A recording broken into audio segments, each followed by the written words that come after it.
Mo Dewji haongei na mwenyekiti wa wanachama Murtaza Mangungu. Tunapouliza tatizo ni nini, vyanzo vinasema ni kwa sababu ya mdhamini ambaye aliingia kwa ajili ya vifaa vya michezo, eti ya kwamba mwekezaji hataki.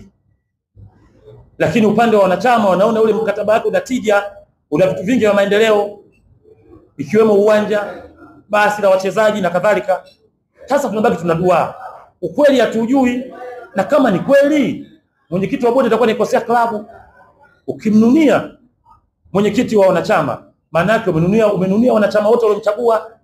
Kama na mapungufu yake, tafuteni taratibu za mkutano, tukae ndani, mtuambie, kila mmoja aseme. Kulikuwa ni kununiana, mwisho wa siku kila mtu anafanya kazi kivyake. Mengi ukiangalia katika muktadha wa Simba, kwa mujibu wa katiba na muundo wake, matatizo yapo kwenye bodi, na bodi iko chini ya mwekezaji. Yeye ndio mwekezaji, yeye ndio mdhamini, yeye ndio mwenyekiti wa bodi, yeye ni mwanachama mwenzetu, yeye ndio rais wa heshima. Katika hili akwepi, kwa sababu katiba itamkimbiza popote alipo na itamhukumu kwa utendaji wake. Aangalie wanaomshauri. Lakini bado katika hili la kununiana na mwenyekiti wake, mwenyekiti Mangungu wa wanachama, kwake yeye alitaleta picha nzuri. Kama ni kweli hili jambo litaonekana yeye hayuko tayari kufanya kazi na watu ambao wamechaguliwa na wanachama, kwa sababu Mkwabi, wakati Mo ni mwenyekiti wa bodi, hakuelewana na Mkwabi kakurupuka. Hata kilichomkurupusha wanachama waliompigia kula hajasema ni kipi. Sasa tuna leo ionekane Mangungu aelewani na Mo, itonekana Mo hakubaliani na watu kutoka upande wa wanachama.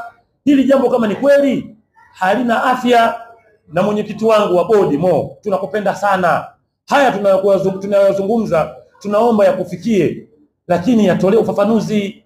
Kama ni kweli hayana afya, na kama ni uongo, ukweli wake ni upi? Wanasimba watakiwa wajue. Sasa la mwisho ambalo sio kwa umuhimu sana, bado niko kwa mwenyekiti wangu, mwenyekiti wa bodi ya Simba, lakini mwekezaji wa Simba Sports Club, lakini ni mdhamini na rais wa heshima.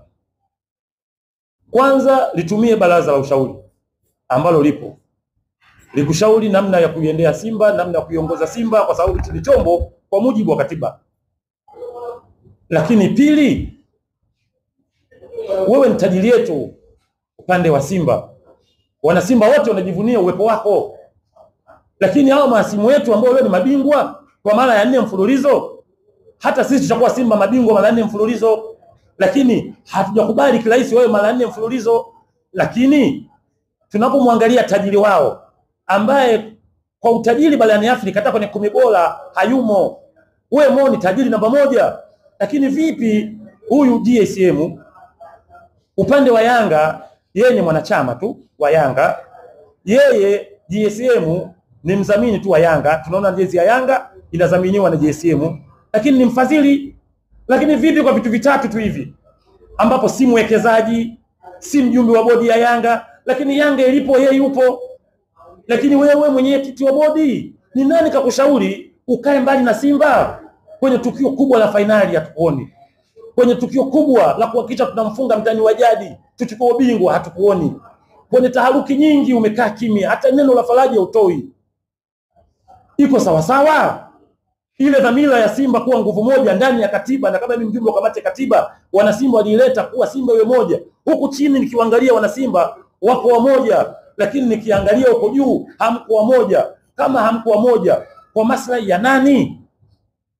Hata kwenye mechi ya Simba na Yanga, wajumbe wako, mwekezaji wetu, mdhamini wetu, mwenyekiti wetu wa bodi hawakutokea uwanjani.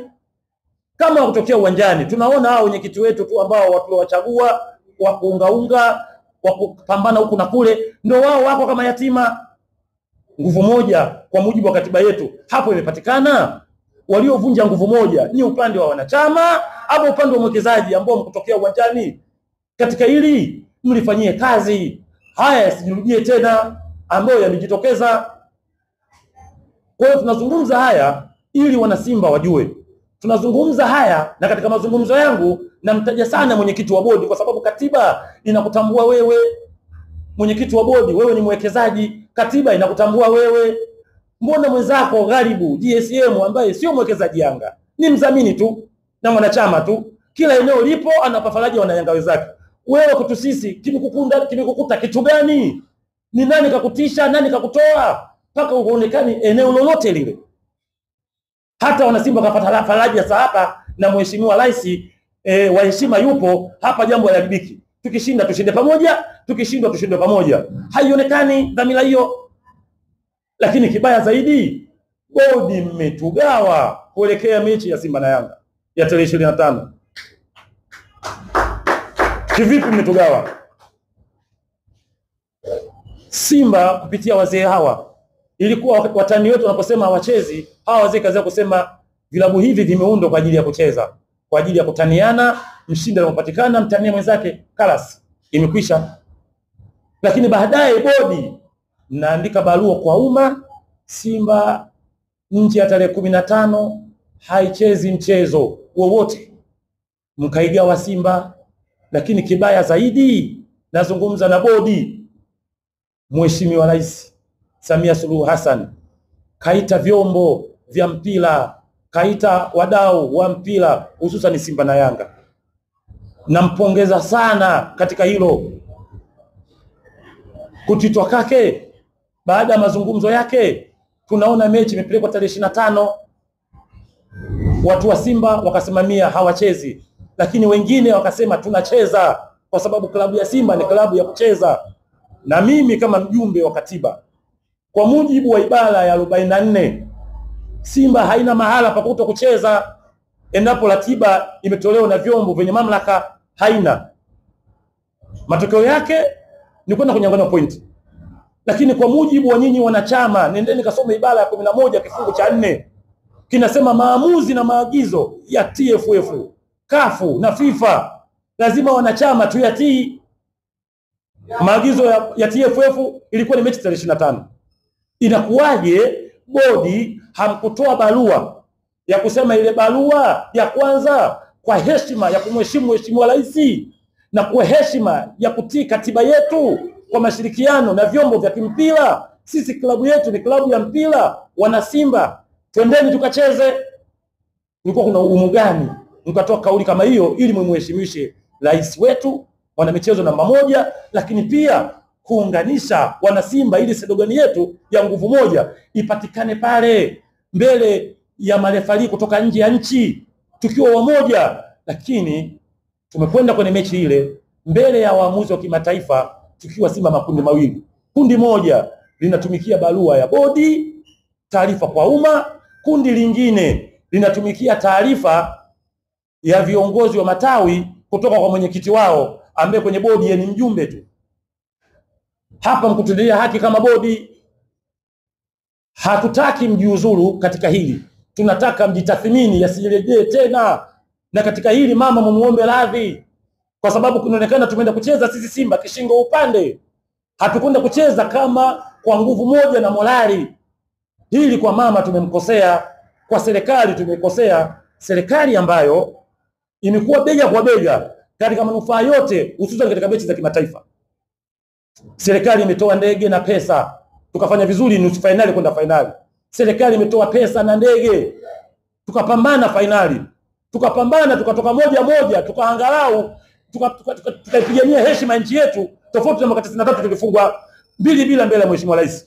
Tukatoka moja, tena moja yenyewe tuko pungufu. Moja yenyewe goli moja refa likataa. Kwa Simba kwa rekodi ya mwaka 93 msimu huu ni fahari. Kwa nini tunaegomea serikali? Kwa nini hatuipi msimamo serikali? Kwa nini hatuiungi mkono serikali? Tunakwenda kinyonge kama tumelazimishwa kucheza na Yanga. Hapa tukua sawa sawa. Tulikwenda kucheza ile mechi ikiwa bodi nyinyi mmetugawa. Kama mlitugawa kwa faida ya nani? Na kama nyinyi kweli ile barua hamkutaka kama nyinyi kweli bodi ile barua hamkuwa na dhamira tena ya kucheza, kwa nini hamkuonekana uwanjani? Hasa wajumbe wa kutokana na Mo, kwa nini hamkuonekana uwanjani? na kutokuonekana kwenu uwanjani, mmemsusia nani? Mnamsusia Mangungu. Na mkimsusia Mangungu mmemsusia nani? Sio sisi wanachama. Na mkifanya hivyo ni haki. Mungu atakupendeni. Na Simba ni nguvu moja. Na nguvu moja ndio kauli ya Mungu na ndio uwepo wa Mungu, baraka zake zipo hapo. Mbona huku chini wanachama wanashirikiana nchi nzima, wanahangaika kwa dhiki na shida. Kuna wengine finali wanachama wameuza mpaka vitu vyao mradi waipigania klabu yao ichukue kombe. Kwa nini nyinyi amuru moja kuipigania klabu? Haya niliyozungumza ni ushauri na ndani yake kuna ukumbusho wa kutekeleza majukumu yenu kwa mujibu wa katiba yetu ya Simba Sports Club. Lakini la mwisho, mwenyekiti wangu wa bodi, na kutaja wewe kwa sababu wewe ndio bosi wetu Simba Sports Club. Na kutaja wewe kwa sababu wewe ni muhimili katika Simba. Wale unaowapa usajili wa miaka mitatu wamefeli. Na hao ndio walikushauri tusiingize timu, wamefeli. Ushauri wao, dhamira yao huenda na voice mimi ilikuwa yasionekane mapungufu ambayo wana Simba wameona dhidi ya timu yao ilivyocheza na Mtani tarehe 25. Ile sio timu ya usajili wa bilioni 7. Hawa watu hawaitendei haki hela unaotoa. Badilisha, sio usajili wa bilioni 7 ule. Badilisha unawatumia. Simba ina wachezaji wa zamani. Ina makocha wa zamani.